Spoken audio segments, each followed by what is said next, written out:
Hey there, everybody. It's your boy Choppadong here, and we're going to jump into the DFSArmy.com too tight cash game player pool, whatever you want to call it. It's mostly too tight. It's mostly a very, very small player pool that you can draw for your cash games and be competitive instantly tonight, whether you're good at cash games or you're just now starting baseball because NBA is over. Whatever it is that you're doing, this is a way to dive in and get going quickly without putting a lot of thought into things and know you're headed down the correct path. Now, from there, you can add depth, you can add nuance, you can talk to coaches inside DFSArmy.com, use cheat sheets, all sorts of stuff, and add some little bitty different tricks to your pool.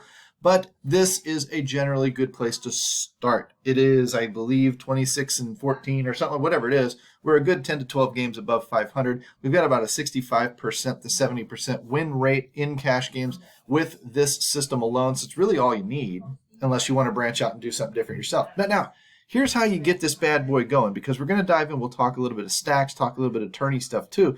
But I like to set things up on FanDuel and start with tournament mode, 2 to 3 unique players, just 5 lineups, no randomness, no nothing. And then what I'm trying to do is go position by position with the most owned players. I'm not trying to build the chalkiest lineup possible. I will game log hunt. I will look at some of these players and dive into their recency and a little bit of their matchups. But generally speaking, I'm narrowing down to a pool of 20 to 25 players that are poised to carry a lot of ownership. See, the reason why is at 30%, if Robbie Ray has a bad night, you can still cash. You can still hit the top 50 of those 100-man 50-50 leagues because he hurt a ton of people if he has a bad night, and he hurt almost half of the player pool. Therefore, you can still survive if you just did a little bit better than some of those other guys. You don't need to dive down in here and do like a Kyle Hendricks or something and take leverage, if you will, and fade the chalk. That is not a cash game tactic. That is a tournament tactic. You do not take suboptimal lines for leverage when you're only turning $1 into 2 or $5 into 10. You're doing that building suboptimally on the opportunity that the chalk fails and your pick supersedes its expectations. You're doing that on a night when you're turning $1 into $1,000.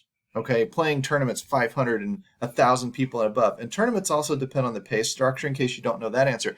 When the contest pays nearly half the people and basically pays them all the same, that's a cash game. When you climb the leaderboard and you make more money, instead of $3, now you make $5, and now you make $10, and now you make $50, and now you make $100. Those are the kinds of opportunities you're looking for that are going to turn into those GPPs, those big guaranteed prize pools, those tournaments with the high top prize. That warrants taking some risk. That warrants taking some leverage. We're not looking for that here with this tight player pool. That's a separate situation. So I would not include John Gray or Scooble or these guys. They're not carrying enough ownership. To me, inconsistent as he is, Robbie Ray is just the guy tonight.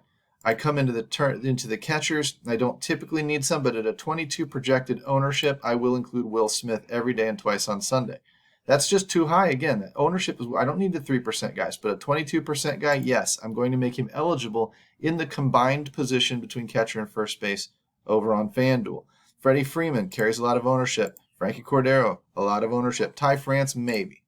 Okay, so we'll check him in, see if the optimizer likes him. Should like Cordero in Boston here, sitting at the 3.79 fantasy points per dollar. The projections based on salary, create the fantasy point per dollar metric, and that's what the optimizers pick up on. They're trying to find you the best value for your salary cap dollar when they put these lineups together for you using algorithms of try this player, try this player, try this combination, try that combination. They're trying to get you, they're trying to score here, not raw points. They're trying to score here most of the time as a priority. Gleyber Torres, solid pick. Look down here, Trevor Story, DJ LeMahieu, solid picks. Colton Wong, Here's the thing, and we'll show this when we get into the stacking, the way I like to build stacks right now. Colton Wong, without the Q tag, Colton Wong would be potentially a cash game type of play because Milwaukee's a good offense and Chicago's a bad pitching staff. You don't need to look much further than that half the time. But he's not getting enough. I mean, we can put him in there if we want to, but he's not getting enough ownership to really worry about. Third base, Devers, we're going to be up there. Justin Turner's going to be up there. Maybe some Suarez if you need a cheaper bat. But, DJ LeMahieu at $3,000 leading off for the Yankees is probably a better spot than the 5-hole on a Seattle offense. It's not scoring a ton of runs themselves at $3,200, paying a little bit more for it, right? So you can almost uncheck him. Like, see, there's wiggle room in this system. I'm just showing you generally what I would be doing, because all I'm trying to do is build that offense, build that player pool of offensive players. Mookie Betts, Aaron Judge, Jesse Winker leading off, way probably overprojected for what he's been doing lately. Way overprojected. But we'll go ahead and we'll use him. In fact, you can even crush him down. Use one of these little smiley faces, bring him back down to earth a little bit. In fact, we could probably even bring him down even lower, put him back down here in the middle somewhere. And this is not something I recommend you guys do, but now if it wants to use him, it will. If not, so be it. Chris Taylor's game logs have been pretty good. Julio Rodriguez, maybe he's all right, but these guys, again, are getting some ownership. JD Martinez. AJ Pollock's a popular player. He hasn't been that great lately either. Verdugo might be a better option for a little bit more money. Brian Reynolds, maybe. Joey Gallo, never a cash game option for me. He's too boom or bust. He needs to be on a hot streak, along with a Kyle Tucker, along with a Randall Grichuk, along with some of these other guys that are just boom or bust. Jock Peterson, boom or bust type plays. They do get ownership because people love the long ball, but when you look at his game logs, you don't want zeros and 18s and zeros and 18s. You want a guy who, he gets you some 18s and some 25s, but he also gets you a lot of 3s, 6s, and 9s on his bad days. Not zeros. We don't want zeros in cash games. Those hurt us. And we like to stay in the top of the orders, 1, 2, 3, 4, 5 spots, so we're not going to take a 9-hole hitter very often either. He's way too over-owned for this particular spot in production. You're banking on a home run out of him. If you get it, good for you. I'll tip my cap. But more times than not, this is wrong. It's a bad play. It's a negative EV play. It's a fish play. And we don't want to be fish here. We want to swim with the sharks. So again, when I'm looking at these types of players and these types of situations, I build my player pool. What's it have in it? 20 players. Pretty tight tonight. Let's see if it'll actually build me 5 lineups. It may not. Robbie Ray being used in all of them, Chris Taylor being used in all of them, and then a whole lot of other guys. So I don't have a very tight core tonight either. I've got a lot of players that are kind of swapping in and swapping out. And like I said, usually I don't want to see more than 3 bats from the same lineup in my lineups. Same bats from the same team in my lineups. Dodgers generally okay, 3, 5, 6. It's kind of a stack, but it's not a full-on 4 stack. 3 Boston, they're going to find themselves in pretty good spots more times than not, being good offenses and facing divisions that have some bad pitching in them at times. 1, 2, 3, 4. See, that's one too many Dodgers. I would look for one to swap out. If I love Colton Wong or I like Jesse Winker or whatever, and Verdugo, I might take Justin Turner, Trey Turner, whatever, Will Smith, somebody like in the utility spot. I'd look at my options. So I can see some DJ LeMahieu, Gleyber Torres, Frankie Cordero, whatever. These might be options that I would swap in just to get me off of too many bats in that Dodgers offense. There again, too many bats. This is a little bit better. 2 Yankees, 2 Dodgers, 2 White Sox, 2 Red Sox. A little more balanced type of lineup. It really is using Colton Wong, which is interesting to me. Must be a salary thing.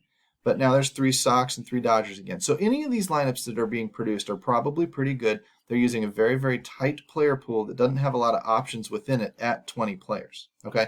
Now, and it doesn't matter too much what the combinations are. You can kind of game log them. You can kind of infuse other guys from cheat sheets and whatever that you want to do to build your lineup. You're generally using this pool for 90% of your players. You're not too far off.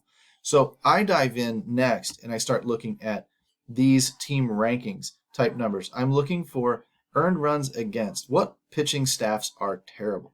So I'm going to sort those, bring those big numbers to the top. Cincinnati's given up 5.2 runs per game. Washington, 5.1 runs per game. Kansas City, almost 5. Colorado, almost 5 runs per game. These pitching staffs stink, by and large. That means that whoever's facing them has a pretty good chance at scoring 5 runs. Sometimes only 3, sometimes they score 8 or 10. I don't know what night is going to be which, but what I do know is that these teams have bad starting staffs, openers, short runs with their starters, whatever, turn it over to a bad bullpen most times, and that's what's going to lead to explosive offenses. Just blindly looking at general statistics, it's been a very, very effective way of stacking this year. So I want to take these top, say, 10 teams, and tonight it looks like Seattle's in a good spot because Baltimore has bad pitching, right? LA, not so much. Toronto, that means the Chicago White Sox are in here somewhere. There's the Chicago White Sox, a top or a bottom 10 pitching staff. Boston is facing Cincinnati. Milwaukee is facing Texas. I'm sorry, Chicago Cubs. Milwaukee's facing the Chicago Cubs, and the LA Dodgers are facing the Pittsburgh Pirates. These are spots we want to attack. Okay, so I write all those teams down. I put a little check mark next to them on my piece of paper. I will also come all the way down here to the bottom, and I'll pay attention to these like 5 best pitching staffs, and I'll notice the LA Dodgers are facing the Pittsburgh Pirates. Well, I'm not going to be playing Pirates tonight. The odds of the Pirates exploding tonight are not good. They're not a good offense anyway, and they're facing the best pitching staff in baseball. Odds are not a good night for Pirates. When I look at other teams, like the Chicago Cubs are facing Milwaukee. Milwaukee's a top 5 pitching staff. Maybe not necessarily going to be a good night. Again, outliers happen, right? Cubs could blow up for 10 runs tonight. That's fine. I know that more times than not, their offense is going to be suppressed because they're facing pretty good pitching. I would rather focus on those facing bad pitching, and that's what this graphic tells me. When the next spot that I go to is I want to look at offense and see how many runs per game an offense is scoring, and there's LA at the top again. Best pitching staff in baseball, best offense in baseball. When you're facing the 3rd or 4th worst pitching staff in baseball, and you are the best offense in baseball, probably a smash spot for LA Dodgers. Will they disappoint us and score 2 or 3 runs? Yeah, they do that to us. But if we were to do this just over and over and over again all year long, we're going to catch very, very good games out of the Dodgers. And we won't always know when. And that's the beauty of it, is when nobody else thinks it's going to happen tonight, sometimes that's when it explodes too. And that puts us in lower owned positions with the best offense in baseball. Other teams in a spot that are going up against bad pitching that are also great top 10 offenses, Milwaukee facing the Cubs, Boston facing Cincinnati. Look at Cincinnati. Where did they were on the pitching staff side. They might still be the worst pitching staff in baseball. Who else? Those are the big 3. LA Dodgers, Milwaukee Brewers, and Boston Red Sox on this main slate. When I look at teams that also have a chance, Seattle is facing Baltimore. Baltimore's got a bad pitching staff. The LA Angels and the New York Yankees are top 10 offenses. They're facing okay pitching staffs. Actually, the New York Yankees pitching staff is top 5. So that suppresses the LA offense. But it shouldn't surprise you if the LA offense goes off anyway, because they can put up runs with anybody. Looking at the Toronto Blue Jays, they're facing the Chicago White Sox, which is a bottom feeder pitching staff right now. I look at, I guess that's it for the little single check marks that I've got. But when I look at suppression points, Baltimore, not a very good offense. Chicago White Sox, not a very good offense. Detroit Tigers are not a good pitching, or they are facing a good pitching staff. They're facing the Minnesota Twins, which are a decent pitching staff, and they're not a good offense themselves. They find themselves in the same boat the Pittsburgh Pirates are in. The Pittsburgh Pirates are a bottom 5 offense, just like Chicago White Sox, or just like Detroit, wherever Detroit is. Detroit's the worst offense in the league. So Detroit and Pittsburgh find themselves as bottom 5 offenses facing top 5 pitching staffs.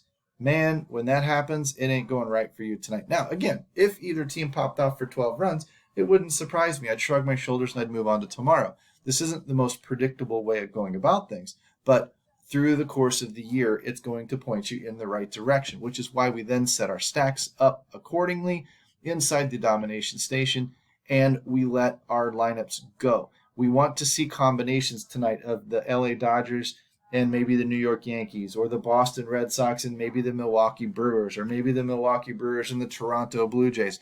These are all combinations of teams that should not surprise us if they both pop off tonight in the same lineups, and we want to have the right bats doing the damage. That's how you win money in this game. If you want more details and more deep diving research, and you want to actually dig in and talk to coaches, talk about bankroll management, talk about when to stack, when not to stack, when to be low owned and contrarian, when to go ahead and play within the chalk and eat those higher owned players, you need help at DFSArmy.com. It's what we do. We turn Joes into pros every single day. You could be one of them. Use the coupon code DFSArmy, get a 10% off discount, and jump in here tonight and start asking questions. That's all we do. We field questions. We show you the tools. We show you how to use the tools, and we teach you how to interpret these things for yourself so that you can then put your own twist on an unpredictable sport, but actually have a skill advantage. That leads to making money and being a profitable player. We can help you do that starting tonight. Jump on inside. I'm Chapadong, and I'll talk to y'all later.